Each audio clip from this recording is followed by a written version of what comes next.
నమో తస్స భగవతో అర్హతో సమ్మా సంబుద్ధస్స. జీవితాన్ని ప్రశాంతంగా ఆనందంగా ఎలా గడపాలి?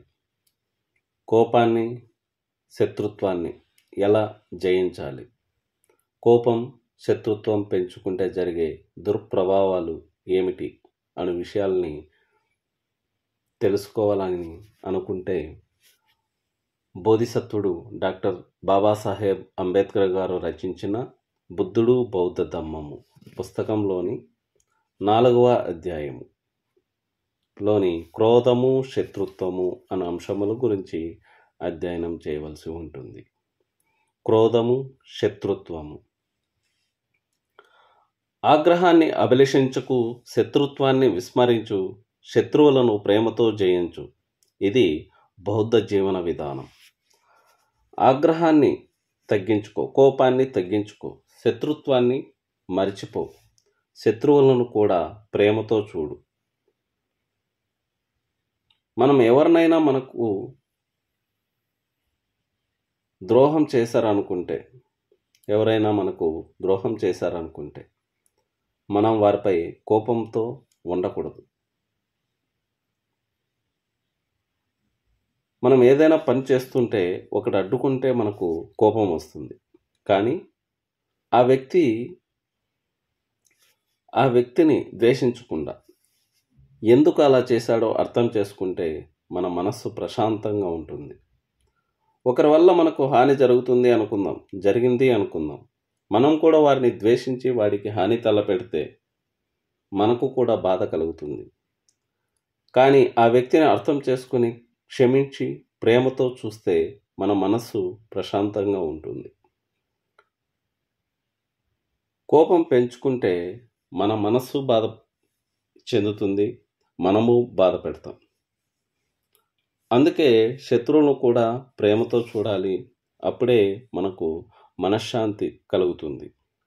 బుద్ధ భగవానుడు తన శత్రువులను కూడా ప్రేమతో చూశాడు. దేశానికి ద్వేషంతో పోరు పెట్టలేదు, సహనంతోనే స్పందించాడు. మనం కూడా అదే మార్గాన్ని అనుసరిస్తే జీవితంలో ప్రశాంతంగా ఉండగలం. ఈ ఆగ్రహం, ద్వేషం లాంటి భావాలను త్యజించి అందరినీ సమానంగా ప్రేమతో చూడాలి. ఎవరిని శత్రువుగా చూడకూడదు. ఇదే బౌద్ధ జీవన విధానం. అగ్ని వంటి ఆగ్రహాన్ని సమయింపచేయము. కోపం అగ్గి లాంటిది. అది మనల్ని దహించి వేస్తుంది. మనం కోపానికి లోనైతే అది మన మనసులోనే కాదు, శరీరానికి హాని కలిగిస్తుంది. కోపాన్ని అదుపులో ఉంచుకోకపోతే అది మనకు పెద్ద నష్టం కలిగిస్తుంది. అందుకే కోపాన్ని నియంత్రించుకోవడం ఎంతో అవసరం. ఒకరు మన మీద చెడు మాటలు మాట్లాడితే మనం కూడా అతని పైన కోపం పెంచుకొని తిట్టి మాట్లాడితే ఏమవుతుంది? గొడవ పెరుగుతుంది. కానీ మనం నిశ్శబ్దంగా ఉంటే ఆ సమస్య అక్కడే ముగిస్తుంది. అందుకే కోపాన్ని నియంత్రించుకోవాలి, అదుపులో పెట్టుకోవాలని బుద్ధ భగవానుడు మనకు సూచించడం జరుగుతోంది. వీడు నన్ను వ్యతిరేకించాడు, తక్కువగా చూశాడు, నన్ను అధిగమించాడు, నన్ను దోచాడంటూ ఆలోచించే వాడిలో ఆగ్రహం శాంతించదు. అలాంటి ఆలోచనకు అవకాశం ఇవ్వని వాడే ఆగ్రహాన్ని సమయింపచేయగలుగుతాడు. అతను నన్ను అవమానించాడు, అతను నన్ను తక్కువగా చూశాడు, నన్ను దోచుకున్నాడు,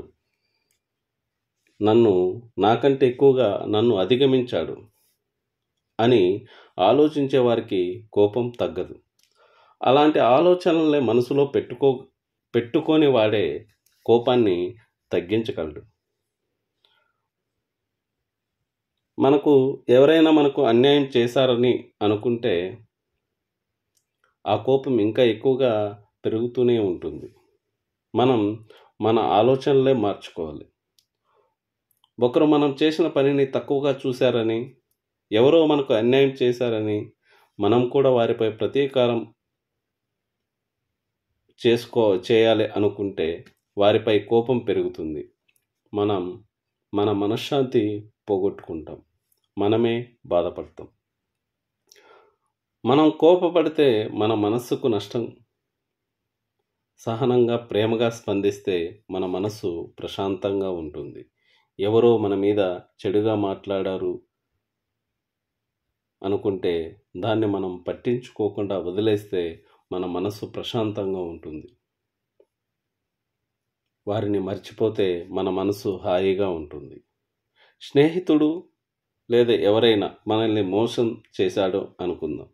దాన్ని మళ్ళీ మళ్ళీ గుర్తు చేసుకుంటే మనకు బాధ కలుగుతూనే ఉంటుంది. అలా కాకుండా అతన్ని క్షమించి మర్చిపోతే మనం సంతోషంగా ఉండగలం, ప్రశాంతంగా ఉండగలం. గతాన్ని పట్టించుకోవడం వల్ల మన బాధ మాత్రమే పెరుగుతుంది, సమస్య తీరదు. శత్రువైన వాడు తన శత్రువుకు కీడు తలపెడతాడు, ద్వేషి తన ద్వేషికి కీడు తలపెడతాడు. అయితే ఈ కీడు ఎవరికి చెందుతుంది? శత్రువు తన శత్రువుకు హాని చేయాలనుకుంటాడు ఖచ్చితంగా. ద్వేషం ఉన్నవాడు ద్వేషితో చెడు అనుకుంటాడు. కానీ దీనివలన అసలు నష్టం ఎవరికి ఉంటుంది? ఒకరు మనం నష్టపోవాలని కోరుకుంటే మనం కూడా వారిని ద్వేషించి వారు నష్టపోవాలని అనుకుంటే మన మనస్సే చింతిస్తూ కూర్చుంటుంది. కానీ వారిని క్షమిస్తే మన మనస్సు ప్రశాంతంగా ఉంటుంది. మనం ఎవరినైనా ద్వేషించామంటే అది వారికన్నా మనకే ఎక్కువ నష్టం కలిగిస్తుంది. ద్వేషం పెరిగితే మన మనస్సు కలత చెందుతుంది, ఆరోగ్యం కూడా చెడిపోతుంది. అందుకే ద్వేషానికి అవకాశం ఇవ్వకూడదు. ఆగ్రహాన్ని ప్రేమతో జయించు, కీడును మేలుతో జయించు, అత్యాశను ఉదారభావంతో జయించు, అబద్ధీకుణ్ణి సత్యంతో చేయించు. కోపాన్ని ప్రేమతో జయించు, చెడును మంచితో జయించు, అత్యాశను ధారాళత్వం అంటే ఉదారభావంతో జయించు, అబద్ధాన్ని సత్యంతో జయించు అని, నిజంతో జయించు అని బుద్ధ భగవానుడు మనకు ఉపదేశించడం జరుగుతుంది. ఒకడు మనను తిడితే మనం కూడా తిడితే గొడవ పెద్దదవుతుంది. కానీ మనం చిరునవ్వుతో ఊరుకుంటే అతనే తప్పు తెలుసుకుంటాడు. కోపాన్ని మరింత కోపంతో ఎదుర్కొంటే సమస్యలు పెరుగుతాయి. మంచితనంతో, ప్రేమతో సమస్యలను పరిష్కరించుకోవాలి. సత్యాన్నే మాట్లాడు, ఆగ్రహానికి అవకాశం ఇవ్వకు. నీకున్న దానిలో కొంచెం అడిగితే లేదనకు. నిజమే మాట్లాడాలి. కోపానికి అవకాశం ఇవ్వకూడదు. నీవు ఏం లేదనుకుంటే ధనవంతుడు. ఒకడు చాలా ధనవంతుడని మనం అసూయపడితే మనకే బాధ. మనకున్న దానికి సంతోషంగా ఉంటే, మనకున్న దానిలో సంతోషంగా ఉంటే జీవితం ఆనందంగా ఉంటుంది. అసత్యం మాట్లాడవద్దు. ఎప్పుడూ నిజాయితీగా ఉండాలి. మితిమీరిన ఆశలు ఉంటే అవి మనకే కష్టం తెస్తాయి. కనుక కొంత ధారాళంగా, ఉదారంగా ఉండాలి. అబద్ధాన్ని చెప్పడం కన్నా నిజాయితీగా ఉండటం ఎంతో మంచిది. ఎవరైనా మన కోపం తెప్పించినా మనం సహనంగా ఉండాలి. మనకు లేని వాటిని కోరుకుంటూ బాధపడకుండా ఉన్నదానితో సంతోషంగా ఉండాలని బుద్ధ భగవానుడు మనల్ని హెచ్చరిస్తూ ఉన్నారు. ఆగ్రహాన్ని విడనాడు, గర్వాన్ని విసర్జించు, సమస్త బంధనాలను ఛేదించుకో, పేరు ప్రతిష్టల కోసమై వెంపర్లాడుకు, ఏదీ తనది కానట్టు జీవించే వారిని ఎలాంటి కష్టం కానీ చింత కలగదు. కోపాన్ని విడిచిపెట్టు, గర్వాన్ని తగ్గించు, బంధనాలను విడిపించు, ప్రతిష్ట కోసం పరితపించకు. ఏది శాశ్వతం కాదని తెలుసుకున్న వారికి చింత ఉండదు అని బుద్ధ భగవానుడు చెప్తున్నాడు. మనం ఎవరైనా మనకు గుర్తింపు ఇవ్వాలని ఆశిస్తే అది మన బాధను పెంచుతుంది. ఏది తనది కాకుండా జీవించేవారు ఆనందంగా ఉంటారు. పేరు ప్రతిష్ట కోసం పోరాడుతూ ఉంటే మన మనసు ప్రశాంతంగా ఉండదు. అందువలన వీటిని వదిలి నిరాడంబరంగా జీవించాలి. మనం ఏదైనా మనదే అని భావిస్తే దానికోసమే బాధపడతాం. కానీ ఈ ప్రపంచంలో ఏదీ శాశ్వతం కాదు. మనం కాస్త వదులుకొని బతికితే మన జీవితంలో బాధలు తగ్గిపోతాయి. అశ్వాలను అదుపులో ఉంచుకొని రథాన్ని నడపగలిగిన వాడే అసలైన చోదకుడు. అలా నడపలేని వాడు కేవలం కళ్ళేలను పట్టుకొని అలంకారప్రాయంగా మాత్రమే ఉండగలడు. అలాగే ఆగ్రహాన్ని అదుపులో ఉంచుకోగలవాడే ఉత్తముడు. గుర్రాలను అదుపులో ఉంచి రథాన్ని నడిపేవాడే నిజమైన రథసారథి. అలాగే కోపాన్ని అదుపులో పెట్టగలిగిన వాడే గొప్పవాడు. మన భావోద్వేగాలను నియంత్రించుకోగలిగితేనే మనం గొప్పవాళ్ళం అవుతాం. మనం ఎవరైనా మనల్ని నొప్పిస్తే వెంటనే స్పందించకుండా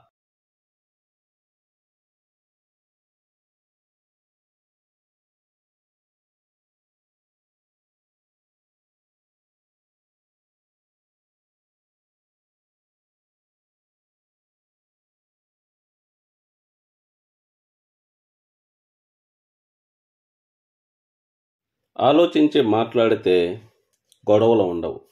మనం ఎవరి మాటలకైనా వెంటనే కోప్పడకుండా సహనం చూపిస్తే మానసికంగా మెరుగవుతాం. గుర్రాలను కట్టడి చేసి నడవగలిగిన వాడే నిజమైన రథసారథి. అలాగే మన కోపాన్ని అదుపులో పెట్టగలిగితే మనమే మన జీవితానికి నిజమైన అధిపతులం. ఎవరైనా కోపం తెప్పించినా మనం సంయమనం పాటించాలి అని బుద్ధ భగవానుడు మనకు సూచిస్తున్నారు. విజయం శత్రుత్వాన్ని ఉత్పన్నం చేస్తుంది. జయింపబడిన వాడు విచారంతో కుమిలిపోతాడు. నిరాడంబరమైన వాడు విజయం ఓటమిలతో నిమిత్తం లేకుండా నిత్యానందం అనుభవించగలుగుతాడు. విజయం శత్రుత్వాన్ని తెస్తుంది. ఓడినవాడు బాధపడతాడు. కానీ నిరాడంబరుడు, గర్వం లేనివాడు ఎప్పుడూ ఆనందంగా ఉంటాడు. గెలుపు వచ్చినప్పుడు మనకు శత్రువులు పెరుగుతారు. ఓడినవారు మనపై అసంతృప్తిగా ఉంటారు. కానీ గెలుపోటముల గురించి పట్టించుకొని వ్యక్తి మాత్రం ఎప్పుడూ ఆనందంగా ఉంటాడు. మనం ఎవరి మీద ఆధారపడకుండా నిశ్శబ్దంగా ఉండి దయతో జీవిస్తే శత్రువులు మనకు ఉండరు.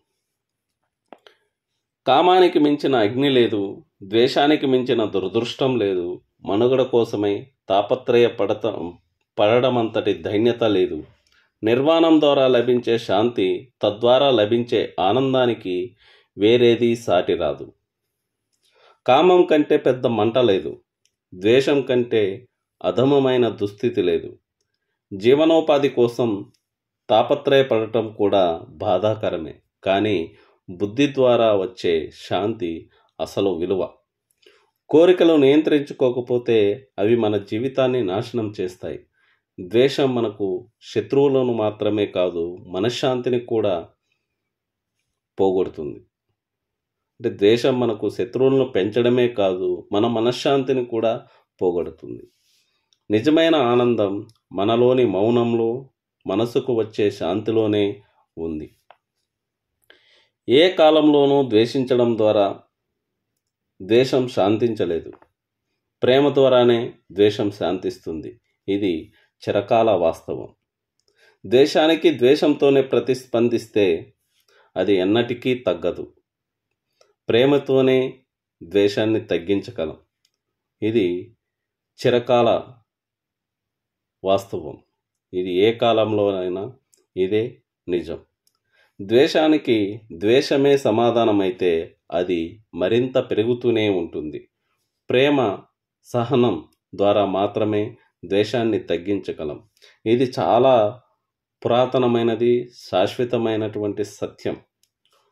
ఒకడు మన మీద కోపంగా ఉంటే మనం ప్రేమగా మాట్లాడితే అతను కూడా కోపాన్ని వదిలేస్తాడు. సో ఈ కథనంలో ముఖ్యాంశాలు ఏమంటే